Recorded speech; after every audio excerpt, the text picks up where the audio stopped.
Этот вопрос, он такой личный и индивидуальный для каждого. В целом, так как наш народ очень малочисленный, я отношусь к смешанным бракам с опасностью, не то чтобы отрицательно, но с некой опасностью, которую эта тенденция несет, так как она может ассимилировать наш народ. Но если этот брак строится на том, что вот та вторая половинка из другого народа принимает наши обычаи, нашу религию и обогащает наш народ своим присутствием, своим вкладом, своими детьми, то тогда это положительная тенденция для нашего народа. Мне кажется, смешанные браки для нашего народа – это слишком большая роскошь на нынешний момент. Мы не можем позволить, чтобы наш ребенок был наполовину не нашей национальности.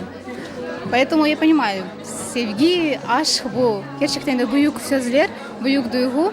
Lakin aileler Kırım Tatarları arasında dizilse daha güzel olur edi. В молодости, если бы вы спросили меня лет 10 назад, как я отношусь, я была бы более лояльна. С годами я понимаю, что вопрос ценностей, он очень важен. В семье должны оба члены этой семьи должны быть последователями одних ценностей. И вот я на своем пути на жизненном видела не раз, как именно ценности, да, разные ценности разрушали семьи.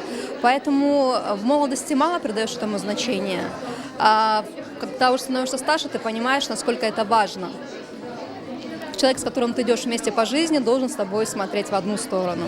К смешанным бракам я отношусь нормально. Главное, чтобы оба были соблюдающими мусульманами. Здесь нельзя сказать однозначно. Конечно же, я больше склоняюсь к тому, что я против этого, но существует масса примеров смешанных браков, где в семье разговаривают свободно на крымско-татарском языке. Это потрясающие люди, это патриоты своей родины. Мен aslında pek de razı değilim ama men özüm karışık Kur'an'dan ve Başayev aytkan gibi böyle Kur'an'lardan bazı vakitleri balaları 125% vatanperver ola ve bunu da aytmağa isteyim. Anam Rus olsa da ama o Kırım Tatar jalafeti o özü dualarını öğrendi, babam hiç oğa aytmadı.